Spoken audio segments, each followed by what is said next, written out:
es ideología de género, las mentiras que te cuentan, las verdades que te ocultan. Y la verdad yo quiero tratar ese tema con mucho respeto porque bueno, no sé, quizás haya alguien en este lugar que pertenezca al movimiento LGTB, quizás algún miembro aquí de su familia cercano a usted esté también involucrado.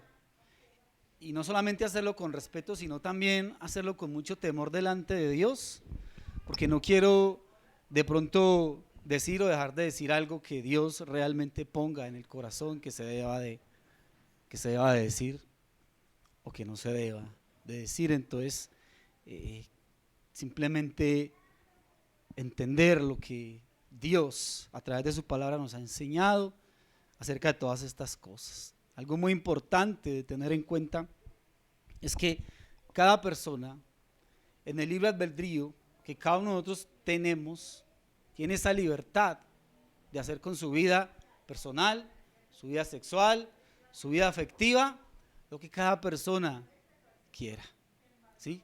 Cada persona tiene esa libertad, que si una persona se ha enamorado y quiere tener relaciones con una persona de su mismo sexo, pues nosotros no podemos impedirlo, simplemente es la decisión de lo que esta persona ha querido hacer. Lo que sí no pueden prohibirme a mí es que yo también pueda levantar mi voz y yo pueda decir por qué no estoy de acuerdo, por qué estoy en contra de esto.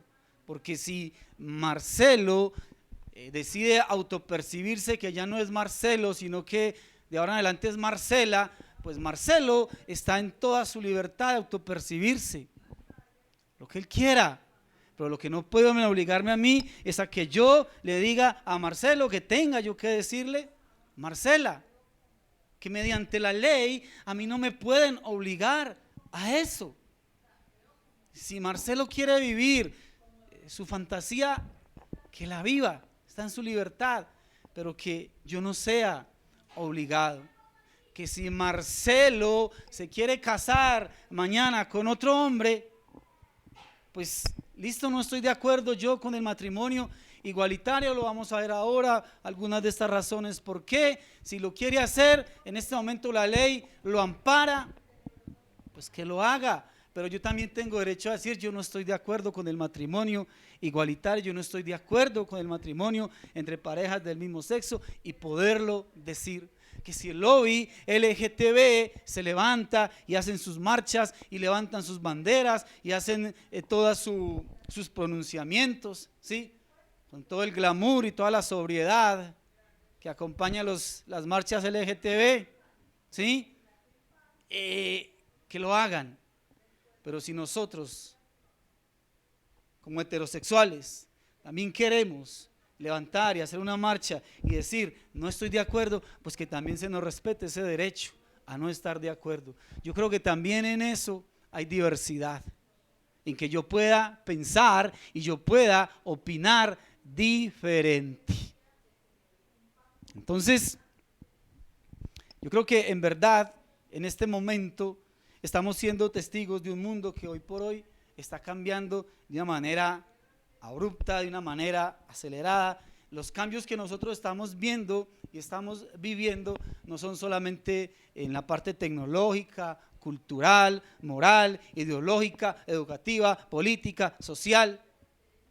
Cambios que sé que todos lo podemos percibir y ver.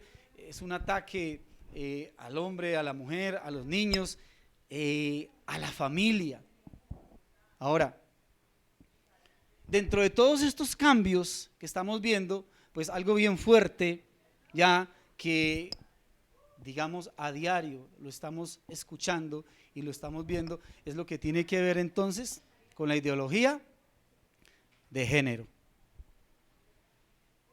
Lo que tiene que ver con el feminismo radical, lo que tiene que ver con la pedofilia, con la pederastia, con el aborto. Y cada día uno dice, tremendo todo esto que está ocurriendo.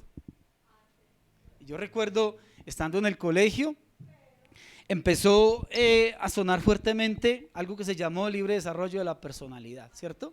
Creo que todos lo recordamos, ¿sí? Entonces, cuando empezó a reventar todo este estallido de libre desarrollo de la personalidad, pues recuerdo que ya en el colegio, los muchachos entonces ya podíamos ir motilados como quisiéramos. Si deseábamos tener el pelo un poco más largo, podíamos tener el pelo un poco más largo, no tenía que ser un corte pues uniformado todo. Si querían ya después ponerse en los hombres su arete, si querían de pronto ponerse sus pulseras, si querían llevar su cresta, su cabello, pues había un libre desarrollo de la personalidad, ¿sí?, que apoyaba y respaldaba que se pudiese hacer, y no había entonces mayor problema. Las chicas podían entonces llevar su falda un poco más alta, ¿sí?, de pronto hasta la rodilla, luego la fueron subiendo más y ahora ya está más arriba. Podían maquillar su rostro, sus uñas, también ponerse sus aretes. Todo esto abrió una puerta por donde más adelante entonces podía entrar sin mayor problema ya lo que es el movimiento LGTB, ¿sí? De pronto los que no lo saben, LGTB, sus siglas ¿qué significan? Lesbianas, gay, bisexuales y ¿qué? Y transgéneros. Luego fue el movimiento LGTBTT, ¿sí?, todas las anteriores, más los travestis. Luego LGTBTTT, todo lo anterior, más los transexuales. Luego LGTBTTTI, todo lo anterior, más lo que se conoce como los intersexuales. Luego LGTBTTTIQ, entonces todo lo anterior más los queer. Y como el asunto iba en escala y no iban a alcanzar las letras del abecedario, entonces la cosa quedó movimiento LGTBQ+. Ese signo más, ¿qué significa? Bueno, que todos aquellos que no cabían dentro de las categorías que les acabo de decir, que no se identificaban, entonces ese signo más los iba a representar a ellos, que también hacían parte entonces del lobby. ¿Por qué esto? Porque si tú entras a Facebook, puedes ver que ahora son más de 50 géneros diferentes. Entonces ese signo más lo que hace es representar a los otros que no están ahí en el LGTBTQ. Ya, más de 50 géneros diferentes. Yo creo que esto es una exhortación también que cabe a los padres de familia que tienen hijos más pequeños o jovencitos. ¿Por qué? Porque a través de la ESI, ¿qué es la ESI? Es la educación sexual integral.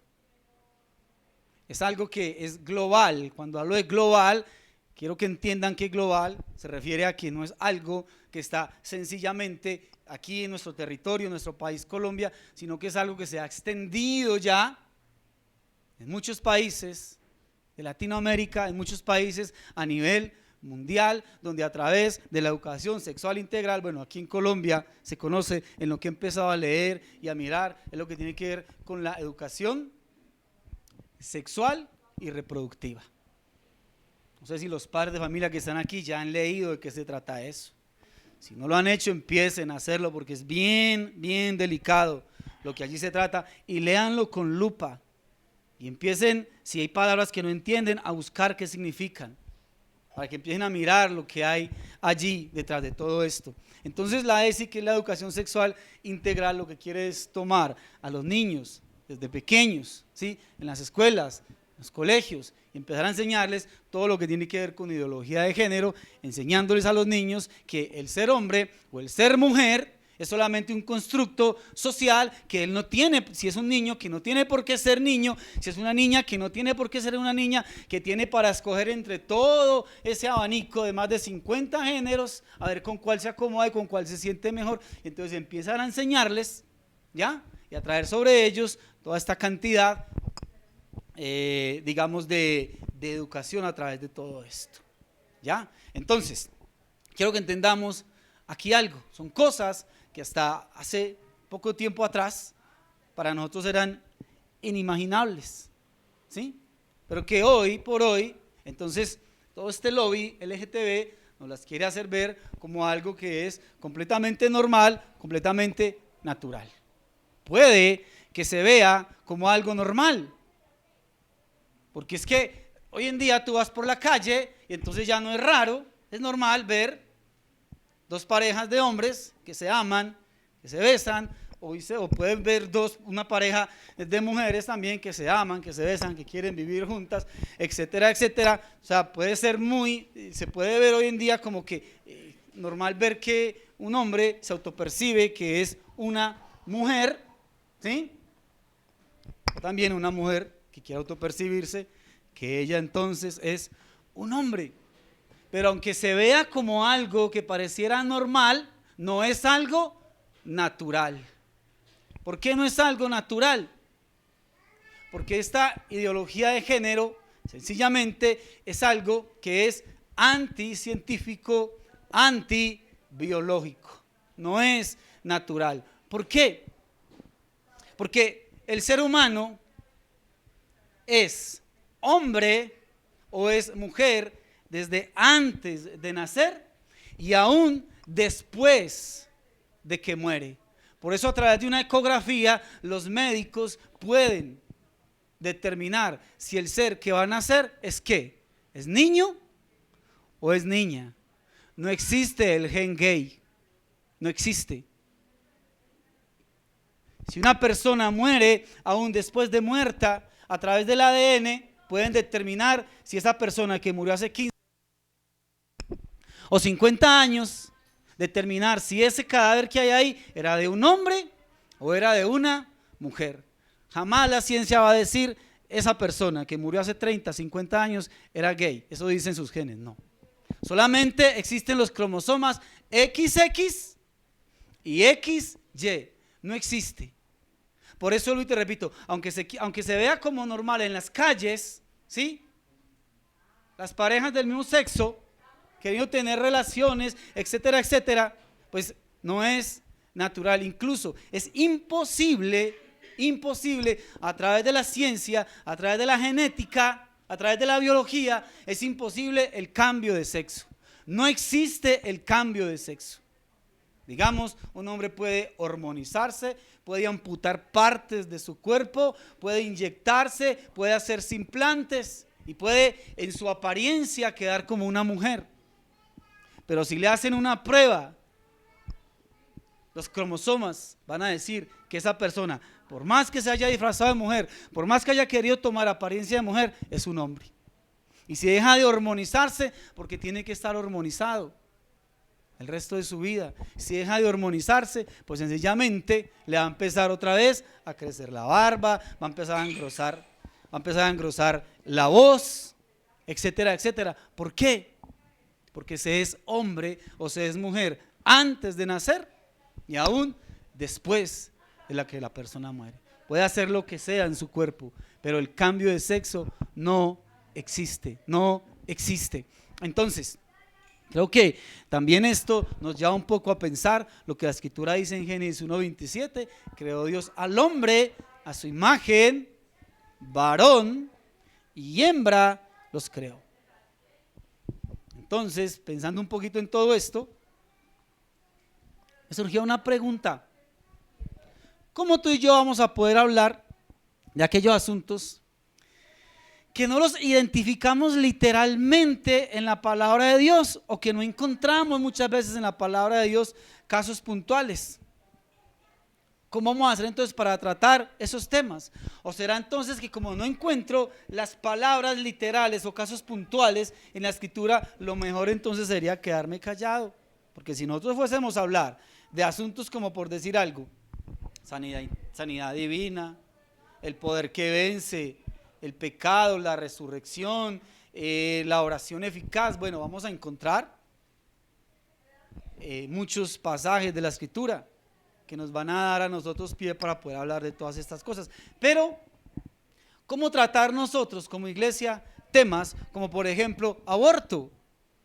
Si es que tú miras la escritura y solamente encuentras en toda la escritura 2 versículos que hablan de la palabra aborto. Uno está en Génesis capítulo 31, versículo 38, donde Jacob, hablando con su suegro Labán, le dice que de las cabras y de las ovejas que él cuidaba, ninguna abortó. Y mira que no tiene nada que ver con lo que estamos queriendo tratar, ¿sí?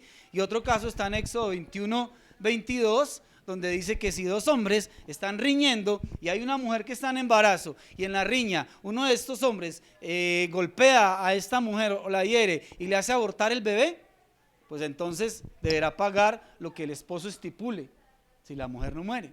O sea, no hay más versículos en la escritura que hablen acerca del aborto. Entonces, ¿cómo vamos nosotros a tratar estos temas con la sabiduría y con los argumentos que necesitamos? Ahora, hay numerosos principios en la escritura, todos los que tú quieras, principios bíblicos que nos pueden dar digámoslo, algún sostén de lo que nosotros queremos hablar. Pero, ¿sabes qué es lo tremendo? Que esos mismos pasajes de la escritura que muchas veces nosotros queremos tomar, ¿sí?, para dar algún argumento, no sé si tú lo has notado, pero muchas veces en las marchas y en los movimientos LGTB y en sus anuncios y en todo lo que publican, también utilizan muchos pasajes de la escritura para ellos justificar sus actos. Por ejemplo, en 2 de Samuel, en el capítulo 1, en el versículo 26, David, hablando de Jonatán, su amigo, una vez muere, él dice: me fuiste muy dulce, más maravilloso me fue tu amor que el amor de las mujeres. Y es un pasaje que muchas veces tú lo ves expuesto en las marchas LGTB, queriendo dar a entender con esto que la relación que había entre David y Jonatán era una relación homosexual. ¿Sí es? Ahora, hay una editorial, creo que los que hemos leído algunos libros cristianos la conocemos, que es la editorial CLIE. ¿Sí la han escuchado? Es una editorial cristiana de las más antiguas en cuanto a literatura cristiana. La editorial CLIE saca al mercado hace poco un libro escrito por un hombre llamado Thomas Hank, misionero, teólogo, y este libro es titulado El Evangelio Subversivo. ¿Qué dice allí? Dice que cuando Jesús fue a orar por la sanidad del siervo del centurión, que a quien realmente estaba Jesús sanando era el novio del centurión, que entre ellos dos había una relación homosexual, ¿sí? Entonces Jesús, con esta sanidad, lo que estaba haciendo era consintiendo la relación entre dos hombres. Que allá en Apocalipsis, cuando la escritura habla en Apocalipsis 10:1, que había un ángel y que tras del ángel estaba el arco iris, que lo que está haciendo allí la escritura es haciendo una apología, ¿sí?, a una marcha LGTB. Que entre Jesús y Juan lo que había una relación homosexual, que ellos dos se amaban y que eran novios, y que todos los apóstoles lo sabían y que era algo que ellos consentían, ¿sí? Y te voy a leer algo literal como está allí en el libro acerca de Mateo. Dice: sin duda nos preguntamos por qué Mateo, un joven judío muy instruido en las escrituras, optó por la despreciada profesión de publicano en Cafarnaúm. En el caso de que se sintiera atraído sexualmente hacia personas del mismo sexo, o sea, una orientación homosexual. En términos psicológicos modernos, la manera como un joven judío piadoso termina siendo marginado como cobrador de impuestos sería muy comprensible, puesto que los sacerdotes judíos debían casarse. El sacerdocio no servía de escape para adolescentes piadosos de orientación homosexual. La relación con las prostitutas entonces no habría sido por atracción heterosexual, sino por compartir la situación de marginación y desprecio. Por supuesto, esta es una hipótesis, pero las hipótesis alternativas, que Mateo fuera 100% heterosexual y simplemente nunca encontró la mujer idónea, parecen todas considerablemente menos probables. O sea, lo que nos quiere decir ahí es que Mateo terminó siendo recaudador de impuestos y despreciado porque él era homosexual. Entonces mira,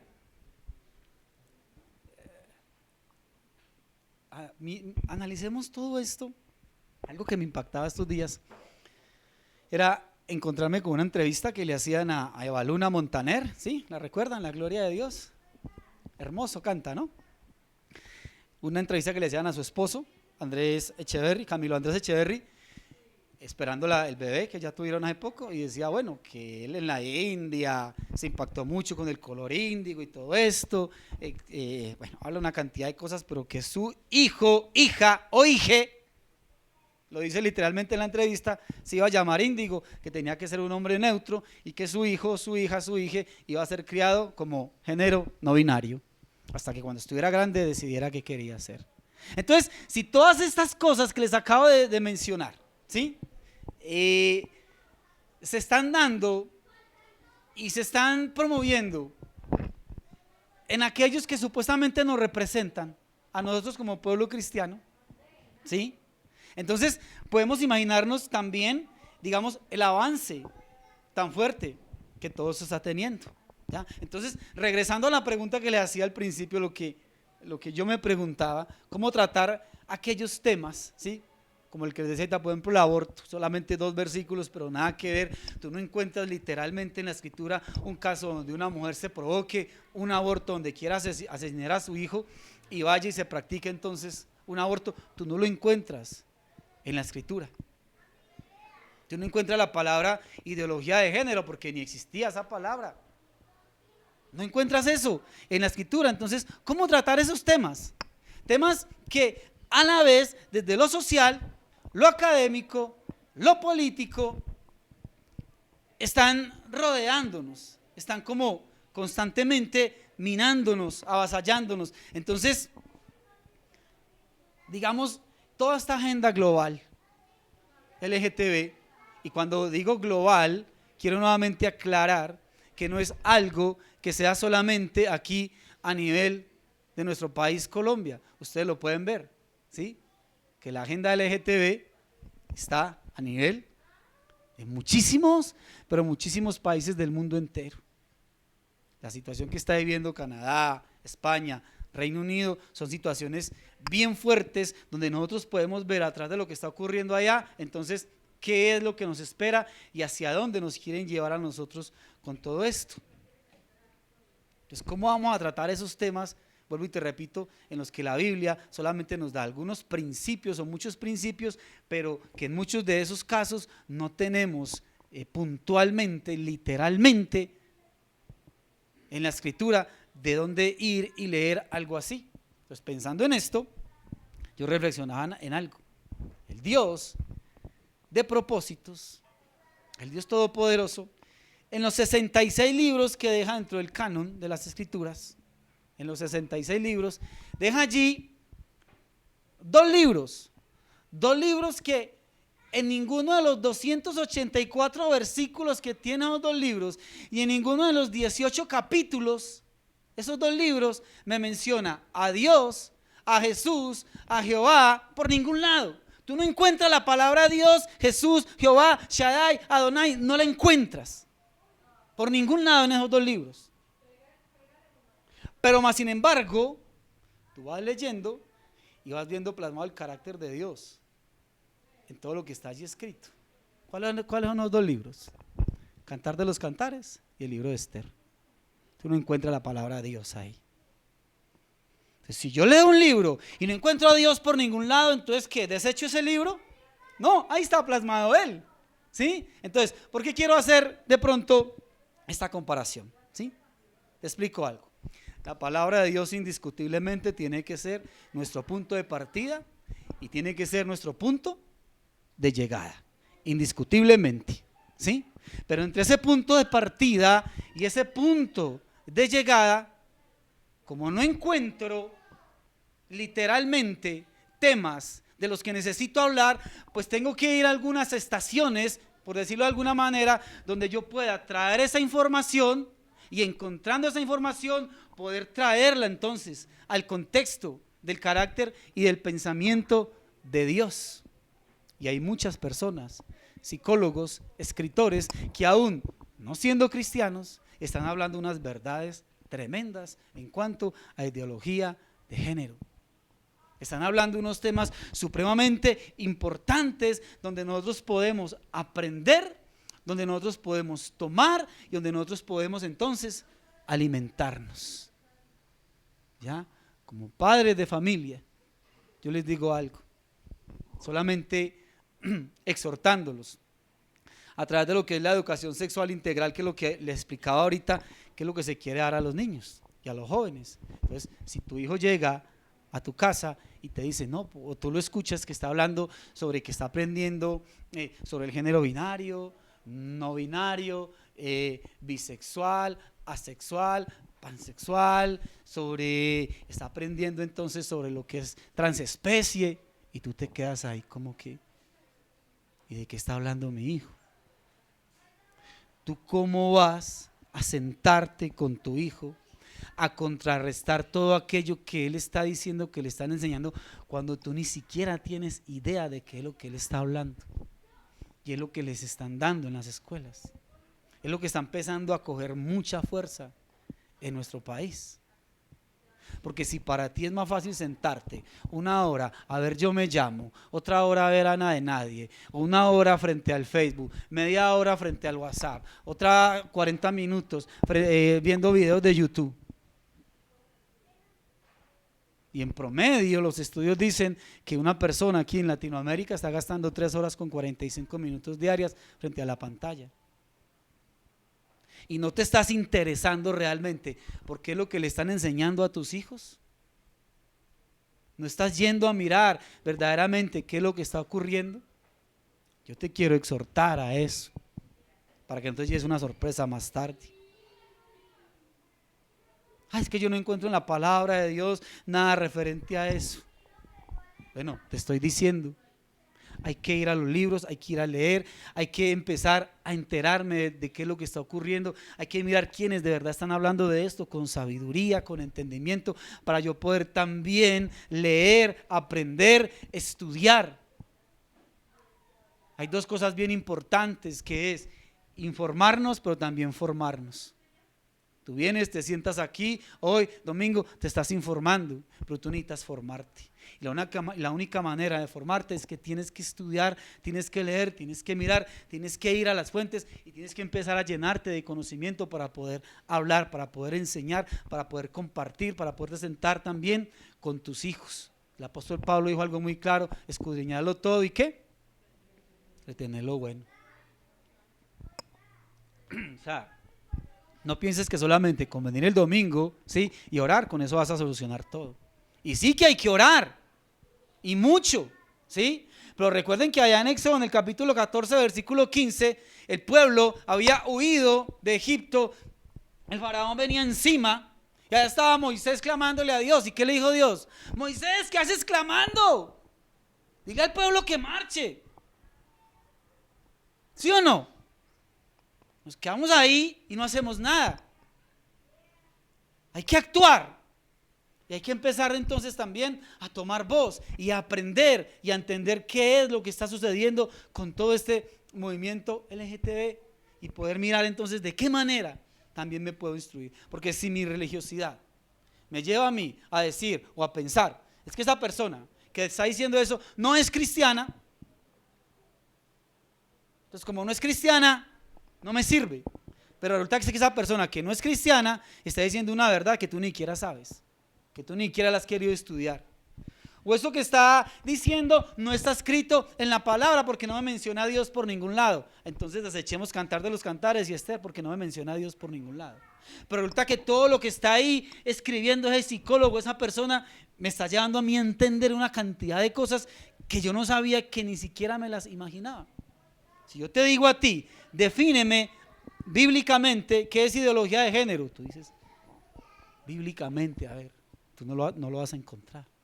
Pero cuando uno empieza a mirar, a estudiar, a leer, cuando empiezas a informarte acerca de esto, pues sencillamente te das cuenta que ideología de género es simplemente un conjunto de ideas anticientíficas e ilusorias que quieren mistificar la realidad.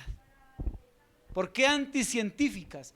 Por lo que les acaba de decir, ¿sí? ¿Por qué? Porque la ideología tiene que ver con lo que la persona en su pensamiento se autopercibe y cree ser. Son pensamientos.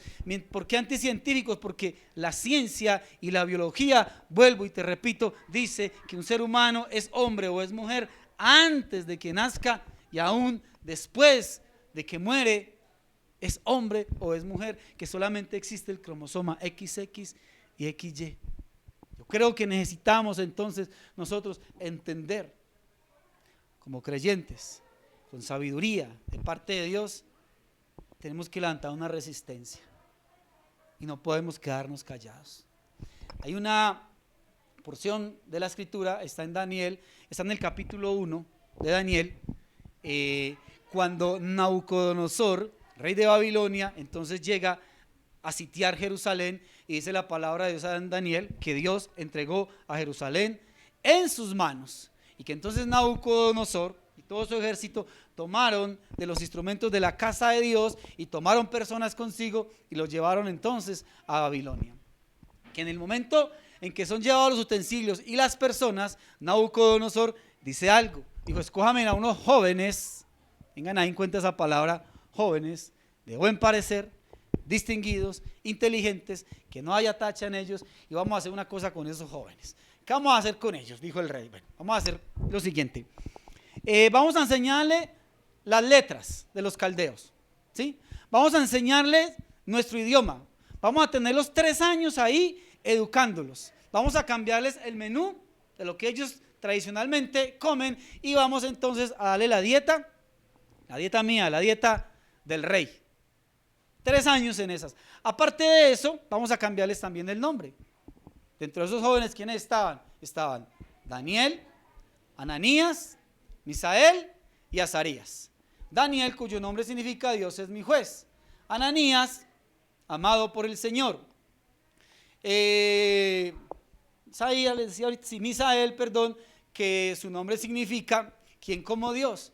Y Azarías, que significa ayudado por el Señor. Cambiémosles el nombre. Entonces a Daniel llamémoslo Belsasar. Entonces a Ananías, Sadrach.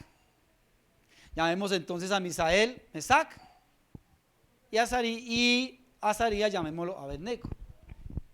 Cambian su nombre, y esos nombres ahora tenían también otro significado. Belsasar, príncipe de Bel, ¿sí?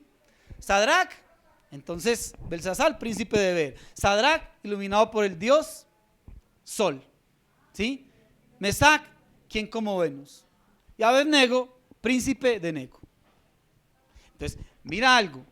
Él dice que sean educados durante 3 años. El propósito de ser educados, de enseñarles sus letras, de enseñarle su idioma, de que ellos empezaran una dieta completamente diferente, era simplemente uno.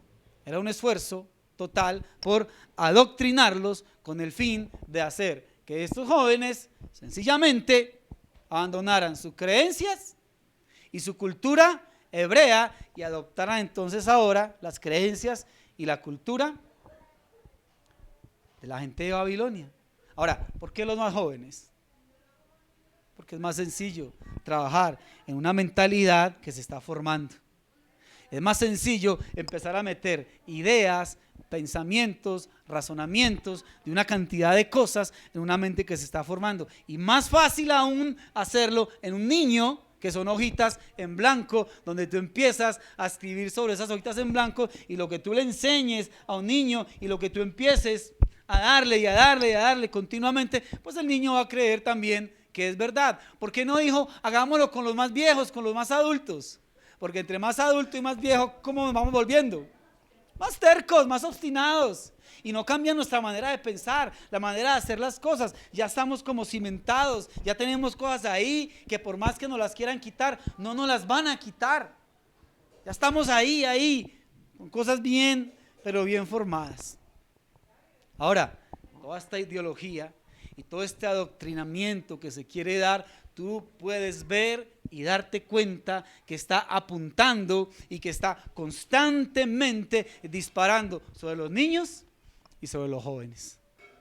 Porque es esa la mentalidad que es necesario entonces cambiar, es esa la mentalidad que quiere entonces transformar, porque lo que tú hagas de un niño, eso va a seguir siendo entonces durante toda su vida. El comer de la dieta impuesta por el rey, pues significaba solamente una cosa: era compañerismo con el sistema cultural de Babilonia.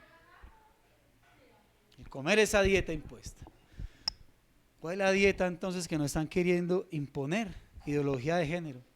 Y está en todo. Yo hablaba con mi esposa ayer y me decía como en la empresa de ella, aún el reglamento interno de trabajo tiene que ir con lenguaje inclusivo.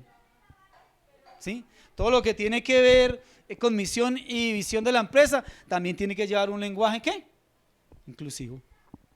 Que tienen que entonces ahora allá en su empresa poner un baño para las personas LGTBQ+. O sea, aquí está el baño de ellos, de ellas, y entonces van a poner el de ellas. Me imagino que será el de ellas, ¿cierto? Incluso hay muchas empresas donde les están enseñando cómo tratar a las personas LGTB. Yo digo, bueno, si nos han enseñado que son personas normales, ¿por qué a la hora de legislar nos quieren hacer ver como si no fueran normales? Mira que todo está ahí, apuntando sencillamente hacia esa dieta. Tú miras en algo tan sencillo como tu celular, los emoticones. Entonces ahí están en los emoticones, ¿sí? Una pareja de hombres, ¿ya? O una pareja de mujeres. O ves el niño con sus dos mamás, con sus dos papás. No sé si lo han notado, pero ahí lo tienen en su celular. Tú miras la farándula y cada persona que está en la farándula, si no quiere ser excluida, si no quiere ser relegada, pues actores, actrices, todos tienen que hablar bien, estar de acuerdo, promover, etcétera, etcétera, todo lo que tiene que ver con el movimiento LGTB. Solamente para ponerte un ejemplo, creo que muchos de los que estamos acá recordamos a Nerú. ¿Hasta cuándo fue Nerú importante para la farándula? Hasta que fue homosexual, con sus bailes y con todas sus cosas. Ya cuando Nerú decidió, por gracia de Dios, apartarse y dejar atrás todo lo que tenía que ver con homosexualismo, Nerú desapareció por completo de la farándula. Ahora es un hombre que predica la palabra, es un hombre casado, pero hasta ahí le sirvió. La música. Mira, yo estaba la semana pasada mirando unos videos y me encontré con un video de Pimpinela. Dirán, uy, tan anticuado. Bueno, ¿qué hacemos? Ahí apareció, ¿sí? Y yo recuerdo hace 30, 40 años atrás, que cuando Pimpinela cuando le cantaba el uno al otro, pues ella le decía, vete, olvida mi nombre, mi casa, date la vuelta, llévate todas tus miserias. Bueno, siempre era como la pelea porque el hombre como que siempre traicionándola. Entonces miro este video, es un video que se llama Traición, lo pueden buscar y mirarlo. Pastor, me perdona la cuña. Entonces usted ve que listo, ella nuevamente estaba muy disgustada con él porque él la está traicionando. Ellos tienen una pareja de amigos y resulta que él ahora la está traicionando a ella con la esposa de su mejor amigo y le dice una cantidad de cosas, bla, bla, bla, bla, bla. Bueno, terminando el video, le dice a ella, no, lo que pasa es que tú no sabes lo que está pasando, es que de quien estoy enamorado y con quien te estoy engañando no es con ella, sino con mi amigo. Yo decía, pero Pimpinela, yo me esperaba eso de Maluma o de Bad Bunny, bueno, pero pues ahí sí. Entonces, mira que constantemente está ahí, en todo lo que se hace. ¿Qué han hecho con Dios en las escuelas y colegios? Lo han sacado. La clase de religión, ¿hace cuánto ya que no existe en las escuelas y colegios? ¿Por qué? Porque con el asunto, ¿sí?, de la libertad de culto, pues lo mejor es sacar a Dios de los colegios. ¿Cuál es el propósito de sacar a Dios de los colegios? Cuando tú tienes la fe en un Dios sobrenatural, cuando tienes esa fe en ese Dios espiritual, resulta que esa fe te exige a ti una lealtad. ¿Lealtad a qué? A unos principios, a unos mandamientos, una lealtad a una moral. ¿Ya? Sacando a Dios de las escuelas y colegios, entonces es más fácil empezar a derribar esos principios, esos valores, esa lealtad hacia esa moral. Entonces, si por ejemplo tú eres un médico y como médico, entonces viene una niña de 14, 15 años, porque ya el aborto, ¿sí?, es legal en Colombia hasta el 6º mes de embarazo, desde el 21 de febrero del año 2022, una niña o una mujer de cualquier edad puede ir al médico y pedirle que le practique un aborto, por las causas que ya tanto se han mencionado. Pero si tú eres médico y tú tienes una lealtad, una fe a un Dios, tú vas a decir, no puedo hacerlo. Vas a pensar, ¿por qué? Porque la escritura dice, no matarás. Pero te vas a ver entonces enfrentado, ¿qué?, al Dios de este mundo, al Dios de esta tierra, que te va a decir que lo tienes que hacer. Entonces es ahí donde la lealtad se va a ver partida, porque tú como médico vas a tener que determinar qué es lo que vas a hacer. Si tú eres un maestro, una maestra de escuela y te dicen, bueno, aquí te entregamos, ese es el plan de estudio, ideología de género, es lo que tienes que enseñarle a los niños, y tú empiezas a ver que todo eso lo que va a crear es una confusión en la mente de los más pequeños y los vas a querer llevar entonces a toda esta ideología. Tú como maestra, como maestro, que tienes una fe, una lealtad a un Dios, vas a decir, ¿yo qué voy a hacer? Porque el Dios de esta tierra me está diciendo que debo enseñar ideología de género, pero mis principios, mi moral, mi fe me está diciendo que yo no debo de hacerlo. ¿Ya? O sea, son tantas cosas. El matrimonio gay, ¿desde cuándo está aprobado el matrimonio gay? Desde abril del año 2016 ya está aprobado en Colombia. Pero entonces, si viene un hermano aquí y le dice al pastor, pastor, le voy a presentar a mi novio y yo quiero que nos case. Entonces, esa lealtad, esa moral al Dios espiritual, al Dios sobrenatural, ¿qué le va a decir al pastor? Yo no puedo hacerlo, yo no estoy de acuerdo con el matrimonio igualitario, pero el Dios de este mundo le está diciendo que debe de hacerlo.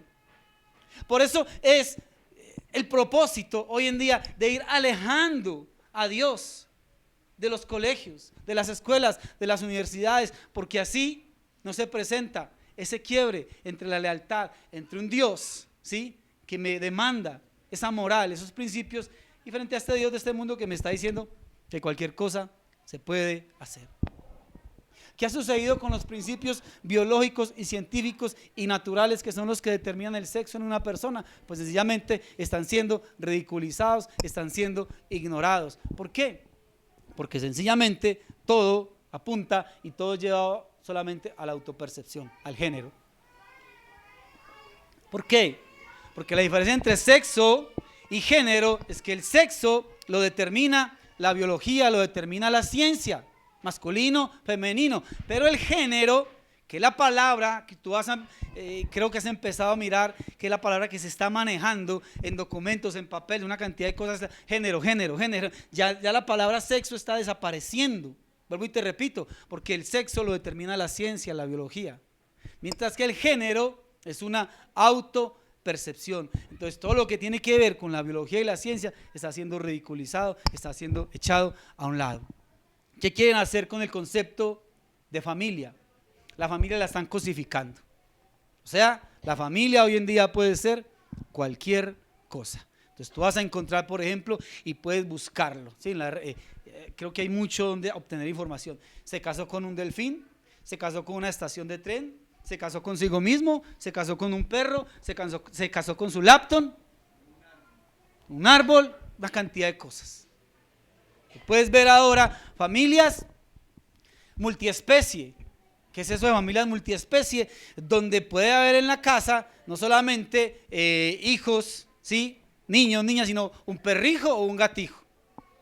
Donde entonces ahora los hijos son los perros, el gato, el caballo. Pero ¿qué hay que hacer para que eso suceda primero? Pues tenemos que humanizar al animal. Y creo que eso es bien sencillo verlo hoy en día. Cómo se humaniza a los animales. Entonces tenemos familias poliamorosas, ¿ya? ¿Qué es familia poliamorosa? Donde entonces tenemos 3 papás y 2 mamás. Donde tenemos 3 padres con 4 hijos, entonces son hijos de todos. 2 esposas con 3 esposos y tienen hijos y son hijos de todos. Todo eso está sucediendo. Y si no nos estamos enterando, vuelvo y te repito, ¿cómo lo vas a enseñar? ¿Cómo lo vas a refutar?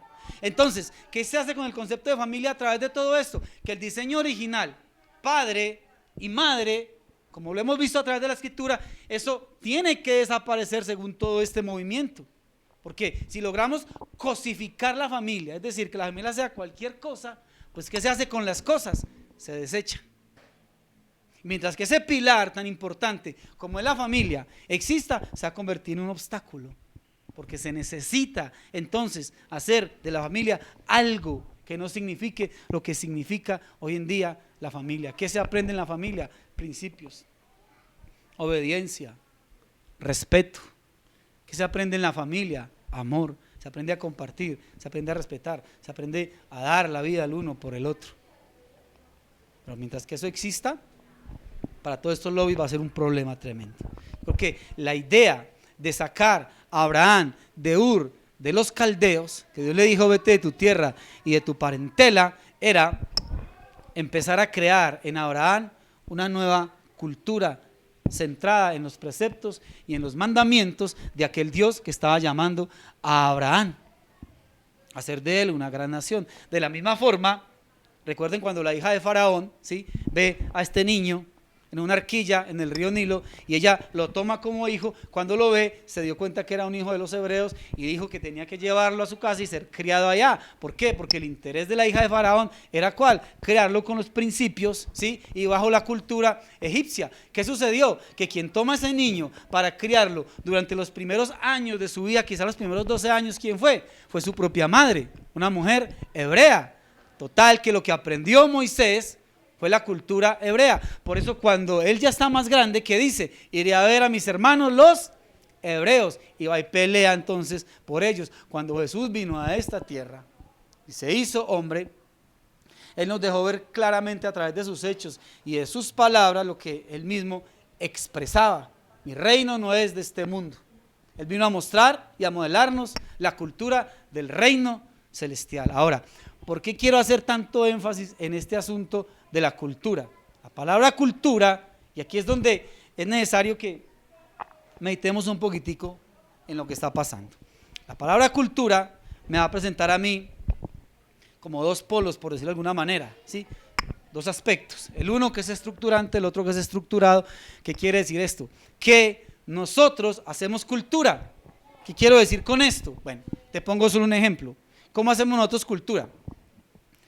La manera como nosotros, la iglesia cristiana, hacemos nuestra reunión, ¿sí? Nos reunimos generalmente el sábado en la mañana, ¿sí? Tenemos, no solamente aquí, sino en muchas iglesias, un tiempo de oración, luego un tiempo de alabanza, luego la prédica de la palabra, oramos, ¿sí? Y volvemos a nuestras casas. Si tú miras a través de la palabra, tú no ves un contexto bíblico donde diga que lo tenemos que hacer así. Es solamente ya que hemos venido tomando la manera de hacerlo, y por cultura generalmente se hace y lo hacemos así. ¿Tiene algo de malo? No, es pecado, ¿sí? Pero nosotros creamos esta manera de hacer la reunión. Ahora, ¿cómo más podemos ver nosotros que nosotros hacemos también cultura? Pues bueno, creo que tú miras la manera de ser, de hablar, de vestir, de comportarse de una persona en Colombia frente a una persona de otro país, y tú puedes ver que culturalmente son diferentes. Nosotros hacemos cultura. La manera como hablamos como cristianos, Dios le bendiga, amén, aleluya, gloria a Dios, no hay qué. Pues por cultura lo hacemos de esa manera. Pero, ¿sí?, podemos crear esas cosas, pero también si tú te vas de Colombia a otro país, que es el otro polo estructurado ya, que es en el momento en el que tú llegas a otro país, allá tú no puedes imponer la cultura de tu país. Allá tú llegas a otro país y allá la cultura empieza a hacerte a ti, conforme a lo que allí se hace, ¿sí? Cómo se hacen allí las cosas, lo que se come, cómo se habla, bueno, tantas cosas. Allí ya la cultura te empieza a hacer a ti. ¿Qué quiero decir entonces con todo esto? Hermanos, la cultura es poder. ¿Y qué es el poder? El poder es la capacidad que yo tengo de imponer sobre otro que el que haga mi voluntad. Eso es poder. Cuando yo tengo la capacidad de que otro haga lo que yo quiero, estoy ejerciendo poder sobre esa persona. Ahora, ¿cómo puedo yo ejercer poder sobre Pedro Pablo? Digamos que yo quiero que Pedro Pablo haga X cosa. Si yo saco un arma y se la pongo a Pedro Pablo en la cabeza, pues lo estoy obligando, ¿sí?, a que haga mi voluntad. Estoy ejerciendo un poder armado. Pero si yo en vez de un arma le saco un fajo de billetes de 100,000 y le digo haga X cosa, pues estoy ejerciendo un poder ¿qué? Económico, ¿sí? Pero bueno, digamos que yo no quiero ni amenazarlo, ni sobornarlo, quiero hacerlo de otra manera, entonces voy a ser más astuto, voy a modificar todo el entorno, voy a modificar todo lo que él ve en la televisión, todo lo que ve en cine, en Netflix, la música, lo que escucha, lo que va a aprender en la escuela, en el colegio, en la universidad, en la prensa, todo lo que lee, yo empiezo a minarlo a él de toda la información que yo quiero meterle en su cabeza. día y noche, a cada momento, los 365 días del año, cuando va a las redes sociales, cuando enciende la televisión, cuando escucha música, cuando va a cine, cuando va a leer algo, cuando va al colegio, a la universidad, siempre le estoy disparando con la misma información. ¿Sabes qué va a pasar? A mediano tiempo, pues que yo voy a estar creando un impacto sobre sus creencias, sobre su moral, sobre sus normas, todo lo que rige la vida de él. Yo voy a empezar a avasallarlo, a minarlo, costumbres, lenguajes, y algo que va a ocurrir a través, digamos, de esa manera de querer hacerlo, es que yo voy a aumentar más las probabilidades de que él haga lo que yo quiero que él vaya a hacer, sin tenerlo que amenazar con un arma, sin tenerlo que sobornar con dinero, porque el poder más eficaz es el poder disimulado, es el poder que acaricia, es el que va entrando suavemente, y eso es exactamente lo que se quiere hacer a través del adoctrinamiento que se quiere dar en las escuelas, en los colegios, en las universidades. Eso es lo que se quiere hacer con todo el adoctrinamiento que nos disparan constantemente a través de las redes sociales. Eso es lo que se quiere hacer a través aún de la misma televisión, las noticias, siempre queriendo de alguna manera respaldar, apoyar, ir a favor de todas estas ideologías. Quieren cambiar aún nuestro lenguaje. Recuerda lo que quiso hacer el rey de Babilonia: cambiemos sus letras y cambiemos entonces también su lenguaje. ¿Qué hicieron Daniel con sus amigos?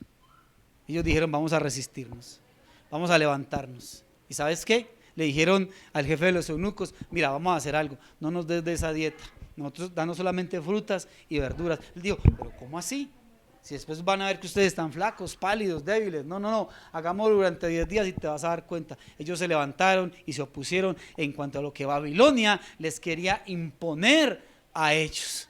Nosotros nos quieren imponer aún el cambiar nuestra lengua, nuestras letras, porque ahora ya quieren quitar la A y la O, entonces vamos a poner una E y una X. Quieren modificar nuestro lenguaje aún a través de cosas, digamos, que son como parecieran como tan inofensivas, y lo que quieren utilizar es eufemismos. ¿Qué es un eufemismo? Es cuando te quieren cambiar una palabra que suena muy brusca, muy fuerte, que suena muy directa, y te ponen palabras más suaves. Ejemplo, hoy día te dicen: ¿qué es el aborto?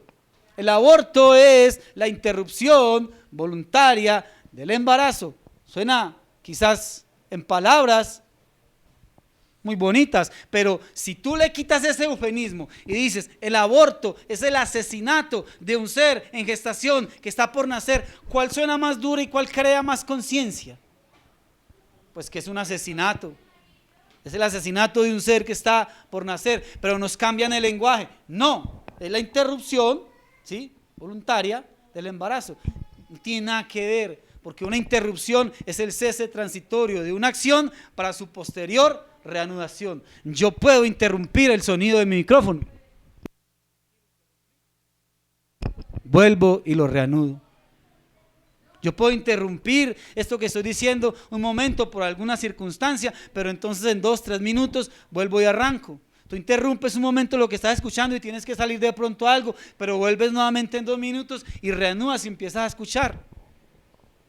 El aborto no es una interrupción.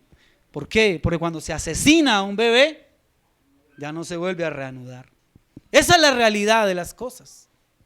Pero cuando con estos eufemismos nos quieren cambiar la manera de hablar, nos quieren cambiar las letras, nos quieren cambiar el lenguaje, pues todo lo que quieren hacer a través de todo esto es que la cultura no sea cambiada, no sea modificada, nuestra manera de pensar, todo lo que creemos, principios, moral, todo eso se va volviendo algo ridículo, algo tonto. ¿Por qué? Porque nos están metiendo constantemente a través de todas las redes sociales, a través de la televisión, a través de lo que lees en el colegio, en todo, constantemente,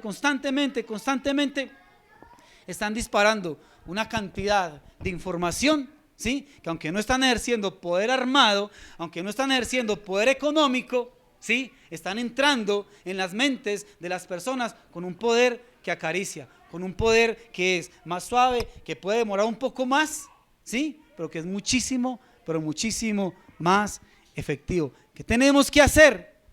Resistirnos. No podemos quedarnos más callados. Tenemos que llenarnos de sabiduría de parte de Dios y tenemos que tener argumentos para presentar defensa, como dice la Escritura, ante todo aquel que os demande. Pero si nosotros no sabemos, digo, no, es que yo no encuentro de qué hablar en la Biblia, yo no sé, y tú estás viendo constantemente en tu empresa, en la universidad, en el colegio, y estamos callados, no decimos nada, mientras que todos estos lobbies constantemente están disparando con toda su información, con toda su ideología, con todo esto, y nosotros, ¿cómo vamos entonces a debatir? Tenemos que resistir. Tenemos que resistir. ¿Cómo? ¿Quiénes están resistiendo en este momento todo esto? Sencillo. Lo están resistiendo los padres que quieren involucrarse y que quieren interesarse en la educación de sus hijos y que no la están dejando solamente en manos del Estado. ¿Quiénes están resistiendo? Los jóvenes que se dan cuenta que están siendo adoctrinados y que empiezan a formarse para poder argumentar con inteligencia y no tener que quedarse callados. ¿Quiénes están resistiendo? Los hombres que están cansados de que nuestra masculinidad sea demonizada y empecemos a ser vistos como seres malos y depravados. ¿Quiénes están resistiendo? Están resistiendo las mujeres cansadas de ser victimizadas a través del feminismo y entonces querer sacar provecho porque son mujeres. ¿Quiénes están resistiendo? Están resistiendo las personas de fe.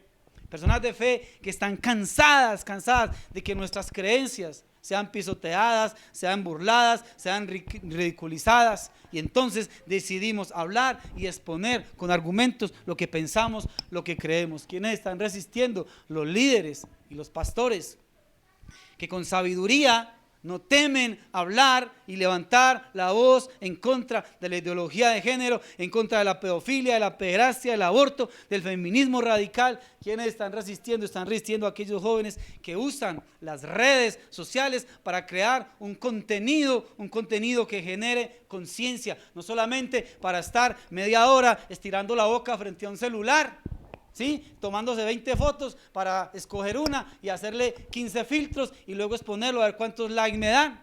Eso no es crear un contenido que sirva, un contenido que confronte. Estar mirando perritos, gaticos, chistes, burlas, bromas, dígame, eso no va a edificar y eso no va a generar absolutamente nada. Si tú como joven o adulto y sabes utilizar redes sociales, TikTok, Facebook, WhatsApp, Instagram, lo que sea que tú sepas utilizar, crea contenido donde tú puedas a través de ese contenido crear en las personas algo que genere conciencia y que ponga a pensar a las personas con respeto, con sabiduría. Esos son los que están resistiendo en este momento. Amén. Vamos a estar de pie, vamos a orar.